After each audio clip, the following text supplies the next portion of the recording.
راول المازغه شای صحت شبت پیچ برابر دی وخت په خیر دی بس په دا کې خوشاک نه سم غږی دا صاحب خبرې کې وره ته خبره دا دی وایي دا غاسي مجلس کې چې د رمباړي وی لکه خره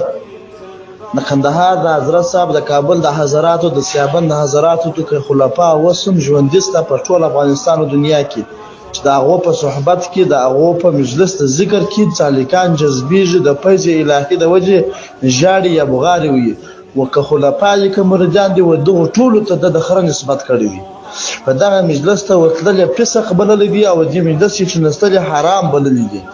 زما سره کاسس ته په دغه مجلس کې د علماء حضرت مولوی صاحب د مریدانو د پیرانو دا غو په مجلس کې خود شیخ هبت الله اخوندزاده سم مبارک ناس دي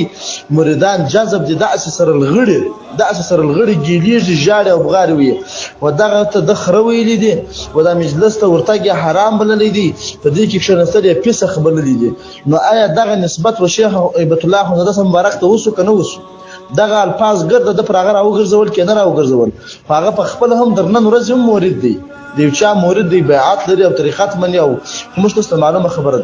بیا په امارات کې راواخه د شیخ صاحب سره لاندې راځه در مولوی یعقوب پورې د لوی لاس مبارک لوی لاس مبارک هم دیو چا لاس نیولې بیعت کړی راځه نور داس لاندې ټول مجاهدین مشران خلک علما شیخان دا ټول په دغه الفاظ بللې دي چې شیخ صاحب مبارک امر کړی چې اختلافي مسایل او د اختلافات او د جنجالو سره وګرځي و دې چې جوړ شابل پیسې بیا دغه ورسته سباس کړی دی ابو خالد پاچا هغه صاحب دغه ورسته باس کړی دی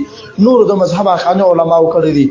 حنفي علما حقاني علما ټول عمر دین اسلام مذهب ته او خاص کر امارت افغانستان ته وفادار دي اطاعت د شیخ مبارک کړی دي خبرو پر خپل ځایو ناس دي هیڅ جنجال خبر نه کوي مګر دغه و به مزاج خلک دغه وهابیت د مذهب دشمنان دا د امارت باغیان دي کې څوک منی کنه منی دا په ښکارا او په پټه باندې و باغیان دي بغاوت کوي